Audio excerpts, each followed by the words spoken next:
Bonjour et bienvenue dans Historiquement Chaud, où nous allons cette semaine tout d'abord nous intéresser avec Nicolas Chaudin à une exposition étonnante qui se tient à la Galerie des Gobelins à Paris. Le dernier sacre qui décrit les coulisses des préparatifs du sacre du dernier roi de France, Charles X, en mai 1825, il y a tout juste 2 siècles. Jennifer Le Sieur ensuite nous parlera de la vie et de l'œuvre de l'auteur de L'Île au Trésor, mais à travers le couple incroyable qu'il formait avec sa compagne américaine et qu'elle raconte dans son merveilleux récit Les Amants nomades, Fanny et Robert Louis Stevenson, chez Artaud. Enfin, Nicolas Caro reviendra sur quelques-unes des plus spectaculaires curiosités journalistiques des 2 derniers siècles qui ont été recensées par François-Rémy Roqueton dans Pépites de la presse, publié aux éditions du Trésor.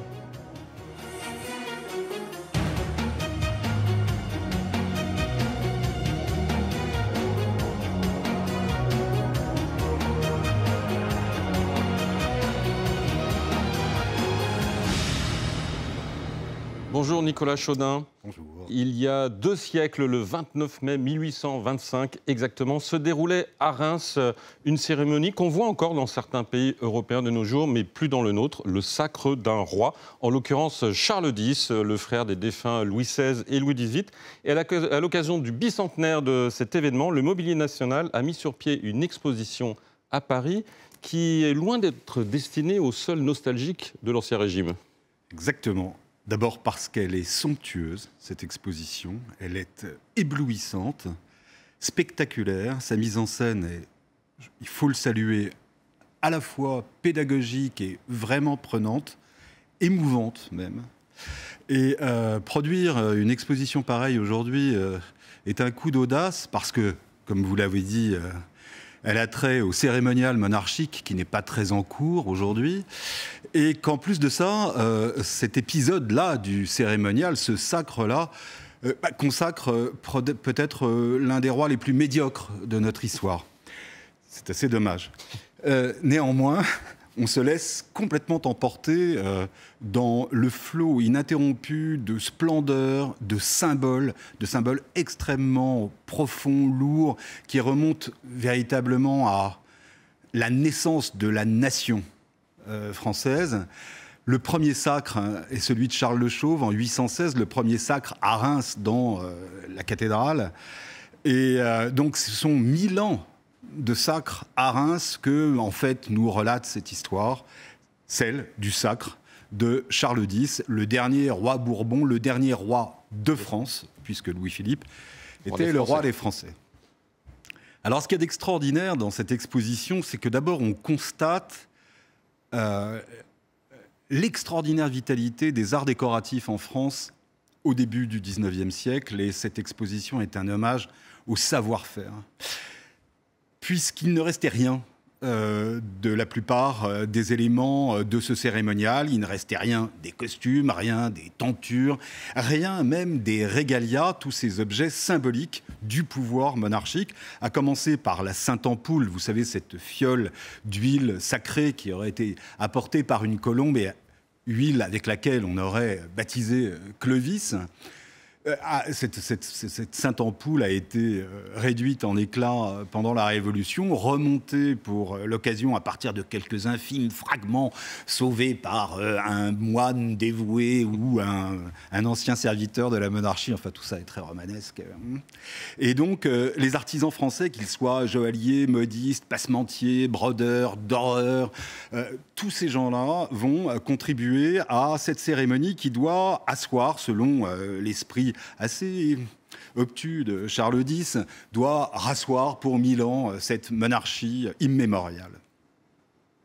Donc ce que l'on voit, ce sont des pièces qui sont réunies par le Mobilier National, des pièces qui avaient perdu toute espèce de signification symbolique, dont même le rôle historique s'était effacé au fil du temps, et aussi par déni, parce qu'on ne voulait plus entendre parler de ces babioles-là. Et donc le Mobilier National a fait là un travail absolument extraordinaire d'identification, puis de restauration. Ce qui est assez émouvant également, c'est que certaines pièces ont été prêtées par les descendants des acteurs de cette cérémonie qui s'est étalée sur plusieurs jours et qui a donné lieu à des préalables absolument extraordinaires, à commencer par le voyage à Reims, dont Rossini a tiré un opéra. Et ce voyage à Reims a nécessité la construction de carrosses, de voitures pour emmener le roi et sa suite, commandées au plus grand carrossier de l'époque, d'Aldringen, qui va faire une voiture royale absolument extravagante, d'abord d'une taille absolument inédite, avec des roues toutes dorées, tout est absolument incroyable. Des peintres ont décoré les portières, les plafonds, enfin c'est absolument somptueux. C'est un véritable carrosse d'or. Il est suivi lui-même d'une demi-douzaine d'autres carrosses. 179 chevaux sont requis pour le cortège royal. Et seulement pour lui, parce que derrière ce cortège, il y a les représentants des chambres, il y a des unités militaires qui suivent le cortège. Donc vous imaginez la route de Paris à Reims en cette fin mai 1825, c'est un véritable défilé et on espère, par la splendeur de ce défilé, faire communier tout le royaume autour de la personne du roi après une période que, vous l'avez compris, avait été assez compliqué, assez contrasté aussi. Évidemment, le sacre pose pas mal de problèmes, des problèmes financiers du reste, puisque comme je vous le dis, tout est à refaire, et que on commence à trouver, alors qu'il ne règne que depuis quelques mois, son prédécesseur Louis XVIII est mort en septembre 1824, on est en mai 1825, il a eu le temps, ces quelques mois, de décevoir ceux qui l'avaient accueilli avec un peu d'espoir. En effet, comme vous le savez, Louis XVIII est mort dans une déchéance physique épouvantable. La gangrène lui avait mangé les membres inférieurs et ça puait tellement que même sa famille n'a pu veiller sa dépouille. Et donc, Charles X, avec sa prestance de jeune premier, bien qu'il ait 67 ans, ses talents de cavalier, c'est un excellent écuyer. Il n'a pas fait grand-chose d'autre de sa vie, il est vrai. Il impressionne ce peuple qui enfin retrouve un roi présentable. Seulement, il a en très peu de temps réussi à faire voter la loi du milliard des immigrés. Il s'est montré extrêmement dur avec toutes les oppositions, à commencer par l'opposition libérale. Et ce sacre-là semble bien un élément d'une réaction ultra qui fait douter les gens. Et il fait comme si la révolution n'avait pas eu lieu, en fait. Exactement. Alors, il est obligé de faire des concessions. Il est accompagné de généraux d'Empire, de maréchaux d'Empire, dont certains ont servi véritablement l'empereur sur les champs de bataille. Ce ne sont pas que des tournebrides, vous savez, qui n'ont pas attendu les 100 jours pour tourner Casaque. Et donc, il y a tous les représentants du corps législatif, des communautés religieuses. Il y a là des autorités judaïques, protestantes, ce qui est assez nouveau dans les cérémonies du sacre. Donc ça, ce sont des gages donnés à l'opposition libérale. Pour le reste, ce n'est qu'un rappel de l'armorial de France tel qu'il avait été arrêté à l'époque de la création de la Toison d'Or, en gros. On ne va pas au-delà. Et donc, il faut, pour rentrer dans la cathédrale de Reims, au moins 12 quartiers de noblesse. Voilà. Mais, et c'est assez dommage parce que nous, qui voyons toutes ces splendeurs étalées devant nos yeux... Il n'y a pas le carrosse, quand même. Ah, il y a une partie du carrosse. Ah ouais. Il y a les portières peintes du carrosse, il y a une roue, il y a des éléments de harnais par Gobert, un des plus grands selliers harnacheurs de tous les temps. Non, il y a vraiment des éléments qui nous impressionnent. Et nous, tout à notre admiration comme ça, nous oublions qu'il s'agit du plus triste de nos monarques. Et on a un sentiment d'émerveillement qui ne nous ferait pas crier Montjoie-Saint-Denis de but en blanc en levant notre verre, par exemple, mais on n'en serait pas loin. Et je trouve que c'est un tour de force incroyable que d'avoir ressuscité ces reliques, de leur avoir redonné un sens qui dépasse de loin la personne de celui pour lequel elle avait été exhumée ou reconstruite. Et cette exposition est véritablement un succès parce qu'elle atteint les objectifs d'une exposition d'art décoratif et d'histoire. Nous entraîner, nous prendre par la manche et nous emmener jusqu'au bout de l'épisode, haletant et absolument heureux de n'avoir rien manqué de cette formidable écriture.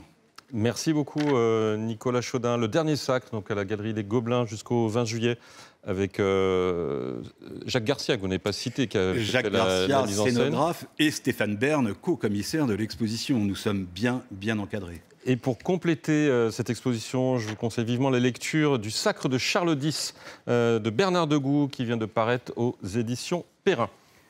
On avance un petit peu dans le temps, de quelques décennies avec vous, Jennifer Le Sieur. Vous poursuivez votre œuvre à la fois littéraire et historique, où vous vous intéressez aux vies de grands écrivains voyageurs comme Jack London ou Alexandra David Néel.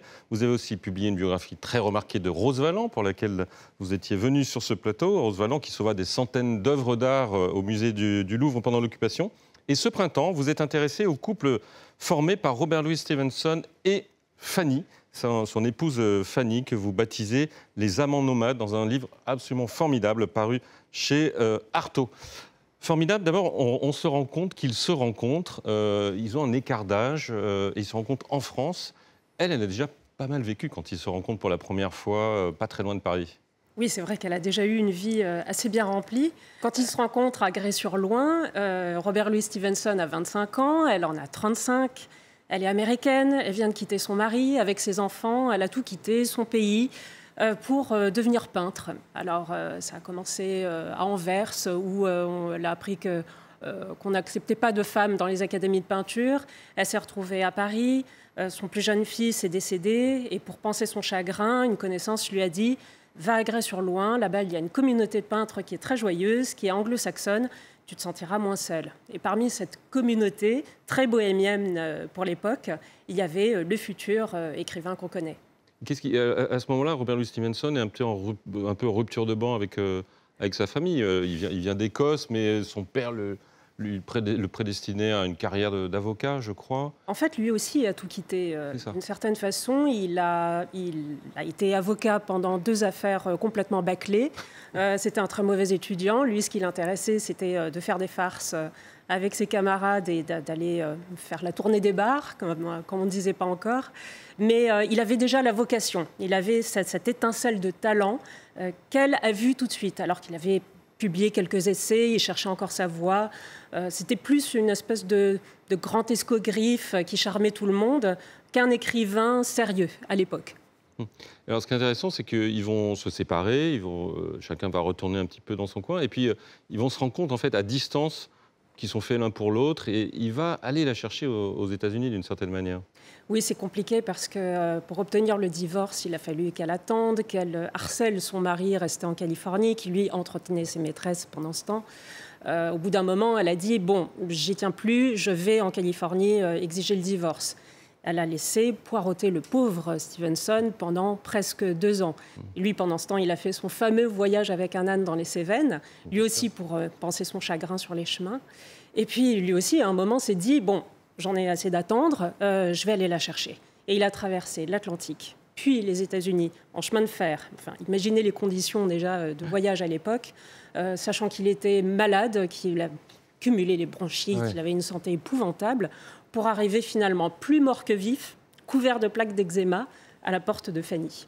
Mais ça, c'est fascinant, parce que dans votre livre, vous racontez très bien combien la maladie a été en fait l'autre compagne de Robert Louis Stevenson. Toute sa vie, il a été poursuivi par la maladie, par les maladies. C'est vrai qu'il avait les poumons fragiles. On a longtemps cru qu'il avait la tuberculose. En fait, il souffrait d'emphysème pulmonaire. Mais elle aussi était malade, puisqu'elle souffrait de dépression, voire de bipolarité. Maintenant, on diagnostique avec un peu plus de précision ces mots. Et en fait, c'est très touchant de savoir qu'avec leurs 2 faiblesses cumulées, ils ont réussi à faire une synergie telle qu'ils se sont énergisés l'un l'autre et qu'ils se sont maintenus en vie plus longtemps que prévu. Et une synergie qu'on retrouve dans l'écriture de Stevenson, parce que ce qu'on comprend dans votre livre, c'est que son rôle a été essentiel dans l'écriture, parfois de manière indirecte pour l'île au trésor, mais parfois de manière beaucoup plus directe. Il faut raconter d'ailleurs les circonstances de Dr Jekyll et Mr Hyde, parce que c'est à peine vraisemblable la manière dont ça s'est passé. Oui, il se réveille en pleine nuit, hanté par un cauchemar. Elle le réveille parce qu'elle l'entend crier dans son sommeil. Et en fait, il l'engueule. Il dit « Mais pourquoi tu me réveilles ? Et j'étais en train de faire un rêve extraordinaire. » Et quand il se lève, il essaie d'écrire à toute vitesse le récit qu'il a imaginé. Ça lui a pris 3 jours. Au bout de 3 jours, il fait lire ça à Fanny. Fanny lui dit, en gros, c'est nul, tu as raté ta cible. Très vexé, il jette son manuscrit au feu et il le réécrit une 2e fois, en 3 jours. C'est quand même c'est un court roman, mais 3 jours, c'est assez phénoménal. Et là, apparemment, on ne saura jamais qu'est-ce qu'il y avait dans la première version, Mais Fanny a trouvé la deuxième bien meilleure, et c'est finalement ce texte qui lui a apporté son premier grand succès. Et pour L'île au trésor, alors son influence est indirecte d'une certaine manière. Indirecte parce que c'est grâce à son fils, à elle, Lloyd, qui était âgé d'une dizaine d'années. Il passait l'été dans les Highlands par un magnifique temps d'été écossais. Il devait faire 8 degrés, il pleuvait depuis des semaines. Et ils étaient tous reclus dans leur cottage. Le jeune Lloyd prend des feuilles de papier, des crayons et il commence à esquisser une carte. Il inscrit les mots dessus « Île au trésor ». Alors Robert Louis Stevenson prend la feuille, il est intrigué, il regarde et il ne peut pas s'empêcher de mettre des noms à côté. Et pratiquement au même moment, une liste de chapitres apparaît à côté de la feuille. Il écrit le premier chapitre le jour même, il le lit à sa famille le soir au coin du feu. Tout le monde trouve ça extraordinaire, on lui réclame la suite le lendemain. Il écrit un chapitre par jour, pour ce qui donnera L'île au trésor. Vous saviez ça, Nicolas Caro, vous qui êtes un fan de Stevenson et de ce genre de... D'autant plus que j'ai lu ce très bon livre de Jennifer Le Sieur, et justement, je pensais à cette histoire de Lloyd qui inspire L'île au trésor, et on voit très bien que sans Fanny, Stevenson n'aurait pas été, pour des questions directes et indirectes, et il y a une très très belle relation de Stevenson avec son presque fils, qui est Lloyd, qui l'adopte complètement en fait. Oui, non seulement ils ont cette belle relation filiale, mais en plus ils vont écrire à 4 mains ensemble. Alors le problème, c'est que Lloyd n'a pas le talent de son beau-père, bien sûr. Mais lui, avec sa très grande générosité, a toujours tenu à ce que leurs 2 noms figurent sur la couverture, malgré les mises en garde de ses éditeurs, pour qu'il ait un petit peu quand même de visibilité. Il y a quand même un livre sur lequel elle n'aura strictement aucune influence, c'est La Flèche Noire, qu'elle n'a pas lu, je crois que c'est ça. Non, elle n'aimait pas du tout, en fait. Le Stevenson qu'on aime quand on est enfant, elle n'aimait pas trop ces grandes épopées aventurières. C'est dommage, mais lui ne s'en est pas vexé. Il a même poussé le vice jusqu'à lui dédier ce livre, en disant quelque chose comme « À toi qui ne liras jamais ce livre, il t'est quand même dû ». Ce qu'on découvre aussi, c'est qu'ils ont beaucoup séjourné en France, les Stevenson. Oui, ils étaient très francophiles tous les deux, surtout lui, né Robert Louis Stevenson, et il a francisé son nom en Louis assez tôt. Et ils ont vécu à Hyères, dans une espèce de petit chalet reconstitué qui s'appelait le chalet La Solitude. Et pour une raison qui m'échappe encore, c'est là où il dit qu'il a été le plus heureux dans sa vie. Alors qu'il était tout le temps malade, que leur meilleur ami était le pharmacien du coin, et que finalement il n'a pas signé de grandes œuvres à ce moment-là. Mais toujours leurs pas les ont ramenés à Fontainebleau, à Barbizon, au lieu où ils se sont connus. Nicolas Caro ? Et pas seulement parce qu'il était malade, certes, mais il apprend à vivre avec. Et vous montrez bien comment il parcourt le monde entier avec sa maladie. D'ailleurs, il termine au Pacifique, dans le Pacifique. On se demande comment il a pu traverser la planète comme ça. Oui, je me demande aussi, parce que le comble avec eux, c'est que les lieux les plus inhospitaliers de la planète ont été ceux où ils ont été le plus heureux. Que ce soit un atoll infesté de moustiques en Polynésie. Ils sont aux États-Unis, l'Angleterre, pour traverser le Pacifique, les îles Gilbert, les Marquises, et pour finir aux Samoa. Oui. Rester aux Samoa jusqu'à sa mort. Oui, finalement, c'était l'archipel de leurs rêves, alors que Fanny détestait la mer, elle n'avait pas le pied marin, mais c'est pas grave, elle aurait suivi son Louis jusqu'au bout du monde. Et c'est justement à Upolu, à Apia, qu'ils ont terminé leur vie commune, puisqu'elle aura le temps de vivre une 3e vie après la mort de Louis. Mais Apia sera vraiment la montagne sacrée de Stevenson, là où il mourra à l'âge de 44 ans et où il sera enterré. Après s'être retrouvé au milieu d'une guerre civile quand même, et dans un conflit local. C'était très compliqué. Des puissances anglaises, américaines et allemandes se disputaient finalement ce conflit stratégique. Et Stevenson a toujours pris fait et cause pour les Samoans, alors qu'eux-mêmes se débattaient déjà dans une guerre civile entre plusieurs rois concurrents. Mais pour lui, son cœur était de toute façon du côté des minorités, du côté des insulaires. Et il y a une mémoire de Stevenson aux Samoa aujourd'hui encore ? Alors, son ancienne maison, sa propriété de Vailima, est devenue un musée. On peut toujours accéder à sa tombe au sommet du Mont Vaia, mais c'est une randonnée assez longue et difficile, surtout qu'il fait très chaud là-bas. Mais oui, il a beaucoup marqué les Samoans et on voit son effigie encore à peu près partout là-bas. Merci beaucoup, Jennifer Le Sieur. Je rappelle votre récit exaltant, Les Amants nomades, Fanny et Robert Louis Stevenson, aux éditions Artaud. Nicolas Corot, de votre côté, vous êtes plongé dans un nouveau trésor des éditions du Trésor, avec cet ouvrage de François-Rémy Roqueton intitulé « Pépites de la presse ». De quoi s'agit-il? Et sous-titré « Curiosité journalistique du 19e siècle ». Rien que ça donne faim. Parce que vous savez, vous, Jean-Christophe, et Nicolas Chaudin aussi, et Jennifer Le Sieur aussi, qu'à la bibliothèque ou sur Gallica, quand on cherche un article très précis dans le Petit Parisien ou dans n'importe quel journal du 19e, dans le Gaulois, etc., on trouve notre article, en général, mais souvent, on est happé par tout ce qu'il y a autour, y compris les petits articles où on se dit... Ouais, est-ce que c'est bien vrai tout ça? Mais en fait, au bout d'un moment, on ne se pose plus la question de est-ce que c'est vrai, est-ce que c'est faux? Et c'est ce qu'a fait François-Rémy Roqueton, qui est docteur en histoire de l'art et qui, alors c'est encore mieux quand c'est un type comme ça, très, très érudit, qui s'occupe de ce genre de petites affaires, de petites histoires que moi j'adore, et qui a compilé, qui a rempli ce sac à histoire qu'est ce livre. Il y a une page, parfois il y a 2 histoires par page, il y a des centaines d'histoires en fait de ce petit livre, et chacune des histoires est une idée de roman, c'est-à-dire que il y a des recueils comme ça d'histoires qui sont sympas, sympatoches, mais là, franchement, c'est incroyable. Chaque histoire est complètement dingue. Alors, vraiment, il faut y aller. Bon, après ce teasing, il va falloir nous en raconter, Nicolas. En se disant que en arrêtant de se poser la question de savoir si c'est vrai ou si c'est faux. Et d'ailleurs, parfois, c'est un peu les deux, on le sait bien. À l'époque, toute l'introduction nous le raconte très bien d'ailleurs, de l'explosion des journaux de l'époque et comment c'était un peu approximatif aussi. Je ne vous cache pas que ça raconte aussi le 19e, c'est-à-dire le langage, etc. On peut trouver 1000 raisons de le lire, mais la vraie raison, effectivement, c'est juste ces histoires. Donc, j'y vais. C'est comme aller aux champignons, mais dans une champignonnière. C'est-à-dire, vous vous baissez et vous avez une histoire incroyable. Il y a le siècle, il y a le constitutionnel, il y a le mémorial de Gaillac. Et ça commence par l'histoire des 10 000 baisers. Vous n'avez jamais entendu parler de cette histoire? Eh ben non. Eh ben voilà, ça se passe à Montauban, donc milieu du 19e siècle. Un jeune homme fait un pari, la somme n'est pas précisée, mais il parie qu'il peut embrasser 10 000 fois sa fiancée, qui est d'accord pour faire le pari avec lui. 10 000 fois en 10 heures. Première heure, 2000 baisers. Ça part bien. Deuxième heure, 1000 baisers. Troisième heure, 700 seulement. Ça commence à faiblir. Il faut imaginer, hein, physiquement, c'est compliqué. Quatrième heure, la jeune fiancée s'est évanouie. Donc, terminé.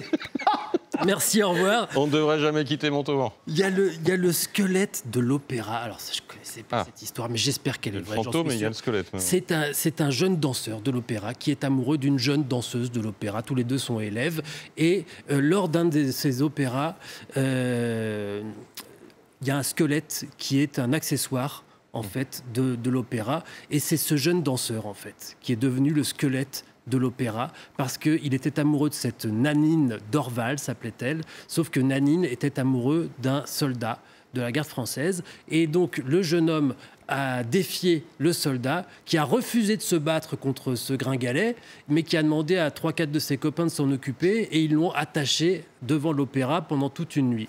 Le gamin est mort, malheureusement, mais il a eu le temps de dire qu'il léguait son corps à l'opéra, et on s'en est servi ensuite d'accessoire pour ces opéras qui nécessitaient la présence d'un squelette. Un vrai squelette, c'est toujours mieux, ça fait toujours plus vrai.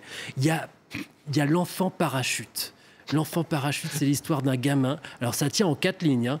Moi, je suis plus long. C'est un gamin qui tombe d'une maison du 3e étage, mais il y a beaucoup de vent ce jour-là, et sa blouse se gonfle sous l'effet du vent, et il arrive comme ça, comme une feuille, qui se pose tranquillement. Il a survécu, tout va bien. Le voleur-dragueur, parce qu'à chaque fois, il y a des titres. Alors, il a classé ça par thème. Il y a animaux, il y a amour et conséquences, il y a faits divers. Il y a donc le voleur-dragueur. C'est dans le Gaulois en 1898. Une jeune femme, Louise, qui est cambriolée. Elle s'aperçoit qu'on lui a volé tout un tas de bijoux pour 800 francs, mais qu'on a aussi volé la photo d'elle, le portrait d'elle qui était sur la cheminée, et elle retrouve en lieu et place un petit mot du voleur qui dit « Je suis vraiment navré de vous avoir volé parce que je vous ai trouvée charmante, et donc j'ai pris aussi la photo que j'ai trouvée magnifique. » À l'époque, je pense que tout le monde a dû se dire on pourrait en faire un roman d'amour. Aujourd'hui, on se dit c'est une circonstance aggravante. Ça, c'est intéressant quand même. C'est des histoires qui n'ont certes sans doute pas du tout la même saveur aujourd'hui qu'à l'époque. Il y a le bébé électrique. Je parlais de l'enfant parachute. Bébé électrique, c'est un bébé qui naît et qui envoie un choc électrique à sa naissance au médecin qui accouche la dame. Alors on l'a placé dans un couffin d'osier posée sur un pied de verre isolant pour être sûr qu'il n'y ait pas d'accident. Il y a une histoire, je suis sûr que c'est vrai tellement c'est fou parce que ça ne s'invente pas. C'est à ça qu'on reconnaît une histoire vraie. 1844, c'est rapporté par l'abeille cauchoise.